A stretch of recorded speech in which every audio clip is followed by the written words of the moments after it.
So I just got back to my studio after that little walk and coffee grab with my fiancée in Venice. I had to go home and change first because I'm actually going to be popping back out to go to an album release party for Jorja Smith that my friend is throwing.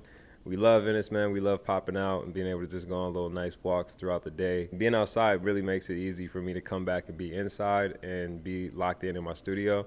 It's actually been like a week or two since I've even like really been in the space working. Since I finished the last piece, it's been like kind of nonstop of this new exhibition that I've been working on. So I wanted to give myself some time to kind of like realign, reconnect with nature, get back outside. It is summertime, so I do want to still be able to enjoy the day also. But being back now is like, it's cool because I get to see everything with fresh eyes. And today I'm going to be touching up the piece you see behind me, which is one of my favorites. It's actually the first piece of this next exhibition. I still like some extra highlights and some things that I want to add because I'm a perfectionist and I have to get it right.